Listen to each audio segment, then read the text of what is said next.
Eu peço que a igreja fique toda de pé. Que culto abençoado, meus irmãos. Nós sentimos a presença de Deus. Às vezes até a gente se pergunta se há necessidade da pregação, mas ela é importante, não menos importante. Mas se você sentiu a presença de Deus até agora, diga um amém bem alto. Amém? Amém. Agora vamos aprender. Pode diminuir um pouquinho aqui no... Aqui, ó. Som. Teste. Amém? Efésios, no capítulo 4, nós leremos do verso 12 ao verso de número 16. Diz assim a palavra de Deus: com o fim de preparar os santos para a obra do ministério, para que o corpo de Cristo seja edificado, até que todos alcancemos a unidade da fé e do conhecimento do Filho de Deus, e cheguemos à maturidade, atingindo a medida da plenitude de Cristo. O propósito é que não sejamos mais como crianças, levados de um lado para o outro pelas ondas, nem jogados para cá e para lá por todo o vento de doutrina e pela astúcia e esperteza de homens que induzem ao erro. Antes, seguindo a verdade em amor, cresçamos em tudo naquele que é a cabeça, Cristo.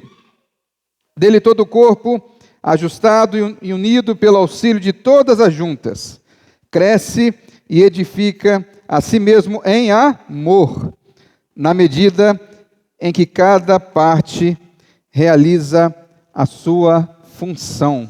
Até o verso 16. Podemos assentar, meus irmãos?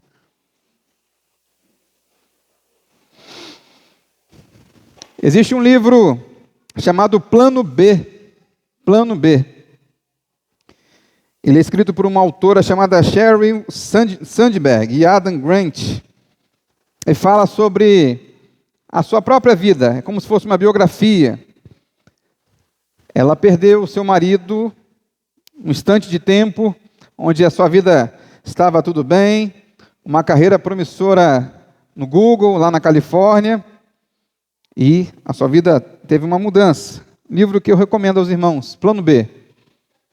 Falou muito ao meu coração. Esse livro fala sobre resiliência, resistência, persistência em meio à dor e ao sofrimento. Mas nesse livro, ela fala de uma experiência muito interessante, chamada de Laboratório do Amor. É isso mesmo, Laboratório do Amor. Uma universidade de Washington fez uma pesquisa com 130 casais recém-casados, e ao visitar este lugar, nesse laboratório, os psicólogos observavam o dia a dia, a rotina do casal, e fizeram uma previsão, ou uma aposta, não sei, ou uma previsão do ponto de vista científico, de qual casal se divorciaria ou estaria divorciado após 6 anos corridos. E ao fazer essa pesquisa e observar 130 casais, eles tiveram um acerto de 83% em relação a esta aposta ou esta proposta, essa visão futura. É interessante que eles relataram alguns aspectos em que eles notavam que um casal tinha uma grande possibilidade de se divorciar. E aí eles disseram algumas frases, como por exemplo: ei, olha aquele passarinho, uma esposa falando, ou acabou a manteiga, coisa do dia a dia. E quando alguém fazia um pedido, o parceiro tinha 2 escolhas: ir em outra direção. Se alguém chama para ver um pássaro, você vai até a pessoa para ver junto dela o pássaro. Mas ela poderia ir em outra direção, ou ela poderia ir na direção da pessoa. É a ideia de negligenciar, ignorar ou aceitar o pedido. E aí alguns respondiam: pare de falar de passarinhos, estou vendo TV. Ir na direção da pessoa significa participar. Ou, no caso de comprar manteiga, sim, vou comprar. Eu creio que o marido respondendo isso à sua esposa. Eu acho que essa resposta, vou comprar, talvez seja a resposta que eu mais responda durante a vida conjugal. Minha esposa chega e diz, amor, precisamos comprar isso. Eu digo, vou comprar. E eu confio nela e eu sei que ela tem competência suficiente para depois avaliar se aquilo é de fato necessário ou não. Mas eu sempre, na medida do possível, com as minhas imperfeições, eu procuro ouvir e estar atento. Mas alguns casais tinham esse problema de atenção de um ao outro. Os recém-casados que duraram mais de 6 anos iam 86% na direção do outro, enquanto os que se divorciavam após 6 anos eram 33%, porque não atendia ao pedido do outro. A maior parte das brigas não tinha relação com o dinheiro, que é importante, que o pessoal fica preocupado aí, não é tudo, mas é importante você ter, vamos ser hipócritas em relação a isso, ou até relacionamento sexual, mas sim pedidos de conexão não atendidos. O que é pedidos de conexão não atendidos? Quando um dos cônjuges falava, olha o passarinho, e aquele cônjuge se virava e não dava a devida atenção, essa era uma amostra, esse era o resultado de que aquele casal não tinha conexão de um com o outro. E nós queremos falar nessa noite sobre uma igreja, não vou falar aqui sobre casais, não é o tema da mensagem, mas uma igreja que está em total comunhão com Deus e com o próximo. Uma igreja em relacionamento com Deus e com o próximo. Uma das perspectivas modernas em relação até à igreja em si, ou até as questões do trabalho, existe uma expressão muito comum chamada de relacionamento intencional. Relacionamento intencional. Ou seja, você tem a intenção, você propõe ter um relacionamento com determinada pessoa e com alguns propósitos. Por exemplo, dedicar tempo. Talvez o nosso maior recurso hoje, o nosso maior tesouro nos dias de hoje é tempo. É você dedicar tempo a outras pessoas. Confesso a vocês, quando eu era mais novo, eu dedicava mais tempo a ouvir outras pessoas. E hoje eu tenho mais dificuldade de ouvir outras pessoas. Isso é uma coisa que eu preciso desenvolver e melhorar. Não é fácil. Eu não estou aqui vendendo algo milagroso ou fácil de se fazer. Mas as demandas nossas do dia a dia, da nossa rotina, nos afastam uns dos outros. O maior afastamento hoje talvez seja o próprio telefone celular. O aparelho, telefone celular, em que você conversa com pessoas tão distantes, e fica em silêncio com pessoas tão próximas a você. Não é verdade? Não é assim que acontece? Antigamente, para a gente mandar uma mensagem para uma outra pessoa, começava pela carta, depois telégrafo, depois através dos correios, depois chegou ao telefone e conseguimos ter um pouco mais de conversa mais restrita, e aí chegou as mensagens de texto, e com elas um distanciamento de pessoas próximas. Então, relacionamento intencional é quando alguém escolhe dedicar tempo a alguém com o propósito de ajudá-lo a se desenvolver. O propósito desse relacionamento, o propósito dessa comunhão, desse contato, é que um desenvolva o outro. Pode ser relacionamento amoroso, pode ser uma simples amizade, ou até discipulador. A igreja hoje sempre tem, as igrejas têm pensado sobre relacionamento discipulador. É você marcar um tempo com uma pessoa e falar de Jesus, e falar do Evangelho, e falar da Bíblia, e essa pessoa ir crescendo uma com a outra, seja na maturidade cristã, seja no conhecimento de Deus. Existe um livro que eu li no início dos anos 2000, um livro que apareceu lá em casa, porque meu pai ganhou um presente de uma pessoa que tinha falecido, a biblioteca dele, ele doou a biblioteca, e se falava muito em célula, muitas das vezes de forma positiva, outras de forma negativa. E esse livro, Grupos Familiares do Crescimento da Igreja, é de um pastor sul-coreano chamado Paul Young-Soo, ou David Young-Soo. já falecido. Ele é o pastor da maior igreja do mundo, no sentido numérico. Já se falou em 200 mil pessoas, membros de uma igreja local. Se não me engano, agora está chegando, beirando a 1 milhão de pessoas. E ele fala, neste livro, entre outras coisas, que o grupo de pessoas da sua igreja começaram a frequentar lugares diferentes, começaram a se ambientar com outras pessoas, até a subir nos elevadores do prédio, ajudando as pessoas a carregar as compras, para desenvolver um relacionamento intencional e com elas falar de Jesus e sobre a igreja do Senhor Jesus. Ele fala também, eu vou citar mais à frente, a questão da dificuldade de um pastor ter que fazer isso tudo sozinho, e que não tem como. E ele chegou a um estado de depressão e estafa tão grande, esteve à beira da morte, e Deus o disse, olha, você precisa criar grupos pequenos para desenvolver na igreja. Então, uma igreja que ou que está em intimidade com Deus e com seu irmão, ela tem algumas marcas, nós vamos falar dessas marcas nesta noite. Uma dessas marcas é quando ela tem uma liderança aperfeiçoada. E você mantenha, por favor, sua Bíblia aberta. Efésios 4, capítulo 4, verso 12. Diz assim, com o fim de preparar os santos para a obra do ministério, para que o corpo de Cristo seja edificado. Meus irmãos, nós temos uma tendência a achar, e não vou dizer que está toda errada, não. Em parte, em algumas profissões, pode fazer um pouco de sentido.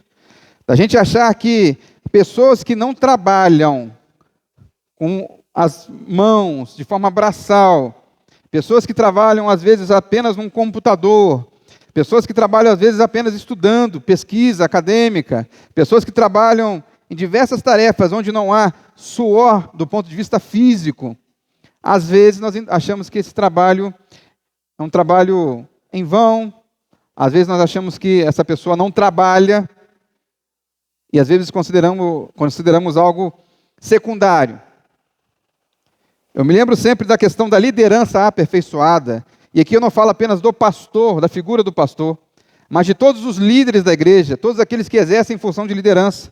Toda a igreja, de uma certa forma, que está disposta a liderar, está disposta a fazer a diferença no mundo, está disposta a evangelizar, está disposta a servir à igreja e não ao pastor, a igreja do Senhor Jesus. Mas eu lembro da questão do pastor, em que muitas das vezes ele se desdobra em diversas tarefas. E eu já contei aqui uma ilustração que fala sobre esse esforço, que às vezes é muito mal compreendido na igreja. Da seguinte forma, diz uma história que um membro de uma determinada igreja estava passando em frente à casa do pastor, a casa pastoral. E ao chegar nesta casa, ele vê o pastor pela janela, e ao ver pela janela, ele vê o pastor com a Bíblia aberta, com livros abertos, e estudando a palavra de Deus. Ele faz a seguinte pergunta: pastor, você está descansando? Você está no seu momento de folga? Ele diz: não, eu estou trabalhando. Estou aqui preparando a mensagem de domingo.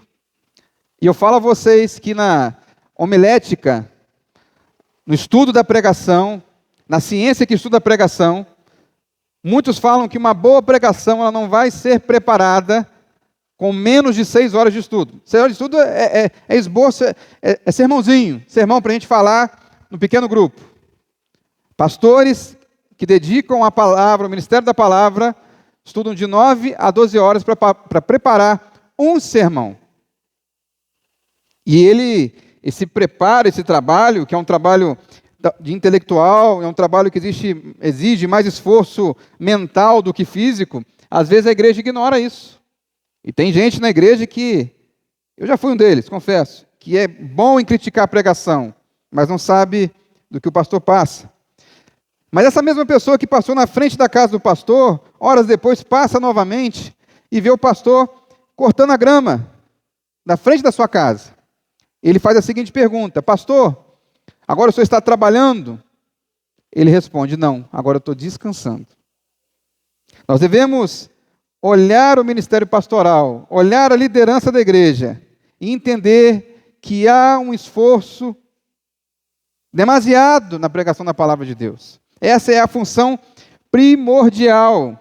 A pregação aqui, meus irmãos, ela tem um efeito preventivo, previne, porque quando ela ensina, ela previne pessoas de pecar, ela previne pessoas de errar, previne pessoas de fazer besteira, que seja, e ensina as pessoas a como viver da forma que Deus quer, da forma cristã.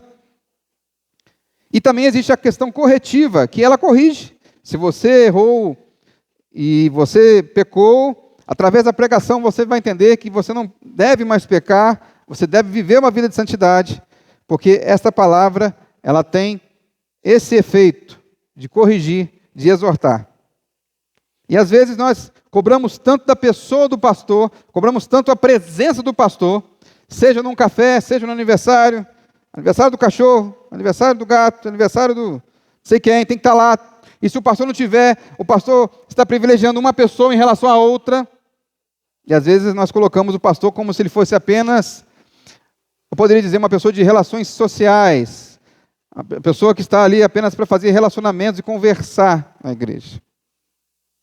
Ontem eu ouvi um pastor, uma igreja de Campos que nós tivemos lá, Igreja Batista Parque Rio Branco, ele veio aqui a Itapiruna, num congresso de igreja multiplicadora, e ele me desafia, e ele é um espelho para mim, um exemplo para mim, porque ele, enquanto seminarista, estudante, ele era concursado da Petrobras, engenheiro da Petrobras.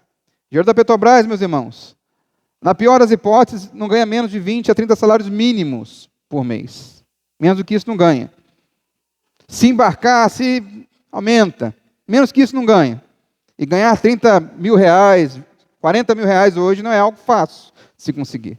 Então ele é concursado, ou seja, tem estabilidade do concurso público, e durante o tempo de seminário ele começa a plantar uma igreja, 10 anos atrás, uma congregação, uma pequena congregação. E ele às vezes chegava, desembarcava, ou do Farol de São Tomé, ou de Macaé, chegava em cima da hora e tinha um culto toda sexta-feira, um culto público, uma bênção. Começou com 4, 5 pessoas, 10, 20, 30, Deus foi abençoando e a igreja foi crescendo. Hoje a igreja que ele pastoreia tem 800 membros, com menos de 10 anos. Glórias a Deus por isso. Louvado seja Deus. Mas ele chegava todo cansado e tinha que pregar toda sexta-feira, ou quando estava presente, e pregava. E uma vez o irmão da igreja, aquele diácono, gente boa, caridoso, falou assim: pastor, não precisa vir toda sexta-feira não, fica tranquilo. Aproveita que quando você desembarca na sexta, às vezes, ou ele até conseguiu mudar, de não embarcar mais em plataforma, mas ele trabalhando, como nós chamamos, em terra, ele ia para o Rio Grande do Sul, depois ia para o Rio Grande do Norte, a semana toda viajando. Chegava em cima da hora de avião e pedia a Deus para que não houvesse nenhum problema, nem no avião, para não cair naturalmente, mas nem problema para ele chegar no horário. E o irmão, o diácono da igreja, o liberou para ele não ir toda sexta-feira. Mas na primeira sexta-feira que ele não foi, não ficou sabendo do que aconteceu lá. E aí, chega no domingo de manhã, uma igreja pequena em membresia, 10 a 12 pessoas, e o irmão pega o microfone e diz: meus irmãos, ninguém foi ao culto de evangelismo, ninguém me ajudou, eu tive que preparar a sermão em cima da hora, eu tive que fazer tudo sozinho. Ele dizia que ele não sabia onde ele se escondia, de vergonha, porque a tarefa é dele, mas o irmão quis facilitar a vida dele um pouco, e ele ficou todo constrangido. A tarefa de pregar começa pelo pastor, e não é exclusivo do pastor, mas a responsabilidade é dele.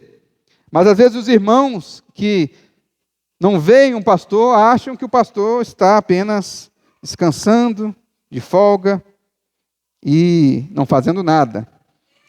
As pessoas acham que o pastor, de segunda-feira até domingo de manhã, não faz nada. É só vir aqui, abrir igreja, louvar, adorar a Deus, pregar e ir embora.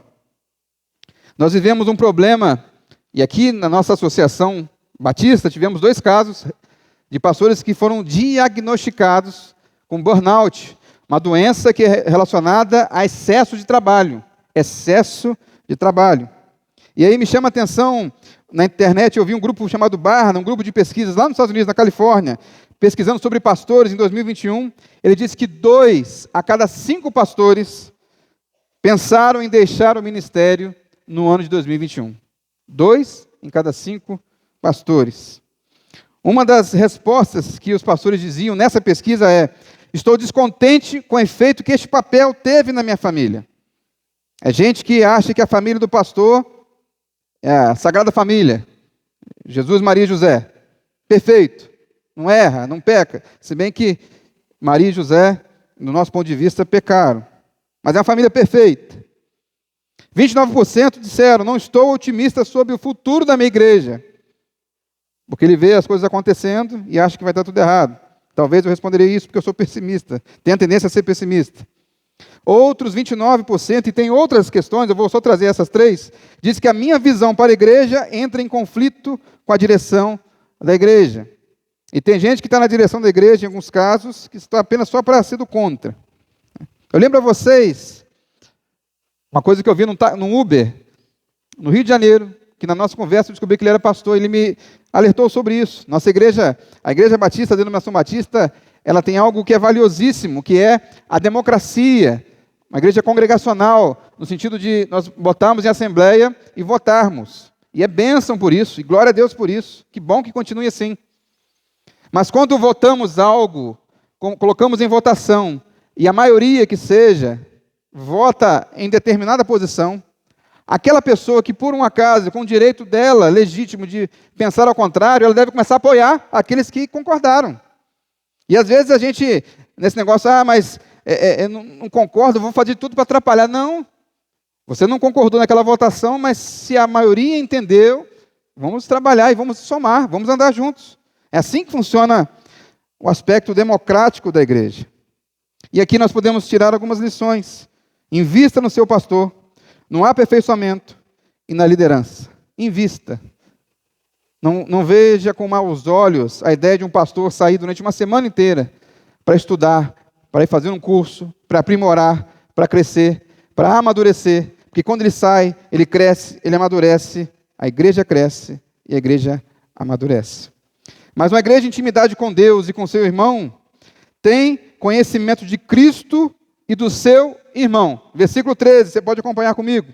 Até que todos alcancemos a unidade da fé e do conhecimento do Filho de Deus e cheguemos à maturidade, atingindo a medida da plenitude de Cristo.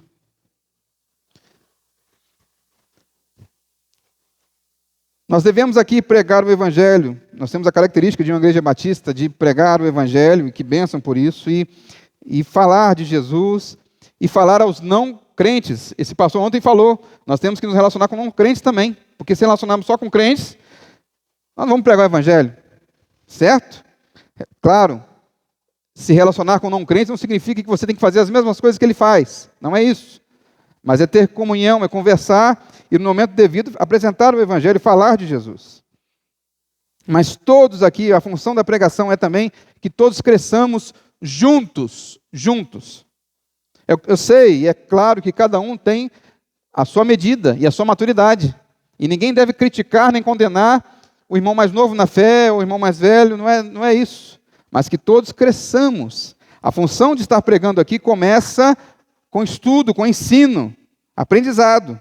E no aprendizado, nós deixamos de ser meninos. É no aprendizado que nós deixamos de ser imaturos. É no aprendizado que nós deixamos de cometer, às vezes nem pecado, mas besteira, bobeira, atitudes infantis. Porque atitudes infantis são prerrogativas de crianças, não de adultos. Mas eu quero lembrar vocês, nós celebramos aqui de forma tão abençoada a ceia do Senhor nesta noite. Deus falou aos nossos corações com os louvores. E nós lemos 1 Coríntios 11, do verso 23 até o 27 ou 28, que fala, o apóstolo Paulo está ensinando a igreja a como celebrar a ceia do Senhor. E aí vem aquela pergunta, por que ele está ensinando a celebrar? Esse trecho da Bíblia, ele ensina. Ele está ensinando por quê? Porque estava sendo feito de forma desordenada. Se você ler depois na sua casa, 1 Coríntios, no capítulo 11, do verso 17 ao verso 22, fala da festa ágape, ou a festa do amor. Essa festa do amor, segundo a história da igreja, os historiadores dizem que ela foi até o anos 700, 800 depois de Cristo. Depois ela foi abolida, foi encerrada. E essa festa ágape era o quê? Você tinha uma celebração no domingo, você chegava no local, talvez não numa igreja ou num local específico, num domingo, e cada um trazia da sua casa alimentos e bebidas para poderem celebrar uma festa. Festa da comunhão. Não é tão bom, as irmãs têm essa experiência tão abençoada de se reunirem e depois comerem juntas, se alimentarem. É uma festa ágape, é uma festa do amor, é uma festa de celebração. E a igreja fazia esta festa, todos traziam alimentos de sua casa, e no meio dessa festa, eles paravam e celebravam a ceia do Senhor. Era assim que era feito na igreja de Corinto. Mas aí chegou um problema, começou a dar um problema. E a gente acha que esse problema acontece hoje, mas acontecia lá naquela época. Que as pessoas mais ricas, começaram a trazer bons alimentos, e havia pessoas que não tinham nem o que comer. Às vezes comiam uma carne, um pão, no dia da festa ágape, e as pessoas mais ricas, mais avarentas, diziam: olha, não vou deixar você comer a minha comida, ou não vou deixar você beber a minha bebida. As pessoas comiam, e tanto que Paulo fala, né, que a gente comamos juntos, porque as pessoas comiam na frente das outras, uma verdadeira baderna. E a festa do amor se transformava numa festa do ódio, da discórdia, da separação, da divisão, do problema. Esta era a festa que era celebrada, tanto que ela foi abolida, porque trazia mais problemas do que amor e união. Quando celebramos a ceia do Senhor, meus irmãos, nós temos o primeiro propósito de lembrar do sacrifício de Jesus Cristo no Calvário. Mas quando comemos a representação do corpo e a representação do sangue, nós lembramos que somos um corpo. Foi lido no começo do culto a questão do corpo, que Paulo fala, da unidade e de cada função. O braço não pode fazer a função da perna, o olho não pode fazer a função do ouvido, e vice-versa. Parece algo absurdo, óbvio, mas é óbvio que ele tem que falar. Porque essa igreja de Corinto, ela tinha um aspecto muito interessante. É uma igreja que tinha muitos dons. É uma igreja em que havia diversidade de dons, e isso era uma bênção. Só que durante o culto, acabava o culto, essas pessoas que eram usadas por Deus geravam discórdia, geravam desunião, em alguns casos estavam em pecado, estavam distantes de Deus. Se você for ver a Coríntios 14, você vai chegar à plenitude disso. Você vai perceber onde isso chega. E Paulo toda hora tem que orientar: olha, faça desse jeito, faça daquele jeito. E é interessante que a primeira carta de Paulo aos Coríntios vai falando sobre fé, sobre igreja, sobre ceia, sobre forma de se portar na igreja, fora da igreja. Revela alguns pecados de algumas pessoas no meio da igreja. Mas ele diz, capítulo 13, que o final disso tudo é o amor. A finalidade de existirmos é o amor. O amor é mais alto. Então precisamos ter também unidade e plena intimidade com Deus. Mas o verso 14 diz assim: uma igreja deve ser direcionada pelo Espírito Santo. O propósito é, verso 14, que deixemos de ser como crianças, levados de um lado para o outro pelas ondas, ou jogados para cá e para lá por todo o vento de doutrina, pela astúcia e pela esperteza de homens que induzem ao erro. Vocês sabem que a palavra Espírito Santo, o seu original é pneuma, e dela se derivam outras palavras. E pneu, você já ouviu a expressão pneu? Pneuma tem a ver com vento, tem a ver com ar. O Espírito Santo é representado didaticamente como um vento. Nós estamos sentindo aqui um vento do ventilador. É a didática que Paulo fala sobre o Espírito. E ele fala aqui no verso 14 que não devemos ser guiados por qualquer vento, sabe? Qualquer vento. Tem tantos ventos hoje aí na internet, tem tantos ventos aí afora, ensinando a vocês tantas heresias, tantas coisas falsas. E eu me lembro que na Marinha, eu tive o privilégio, ainda tenho esse privilégio de ter essa profissão. Na minha profissão, a gente brinca que de todas as partes do navio tem um pouquinho da minha profissão, que é comunicações interiores. Tudo no navio tem algum sensor, tem algum aspecto. Um dos equipamentos que nós fazemos manutenção chama-se anemômetro. O anemômetro ele mede a direção e a intensidade do vento. E meus irmãos, todo o navio que não souber, o seu comandante não souber com exatidão a direção e a intensidade do vento, o navio tende a sair da sua derrota, como nós chamamos lá, ou da sua rota. Ele pode até naufragar, pode até calhar, encalhar e assim por diante. Porque o comandante, toda vez que ele dá máquinas de um lado para o outro, ele precisa da informação do vento. O vento é importante na navegação. Então, se esse anemômetro, se esse medidor, se esse sensor estiver ruim, o navio todo fica ruim. Nós precisamos pedir a Deus discernimento do Espírito Santo para discernir o que é heresia, o que é verdade. Agora, falando de vento, eu me lembrei de algo interessante.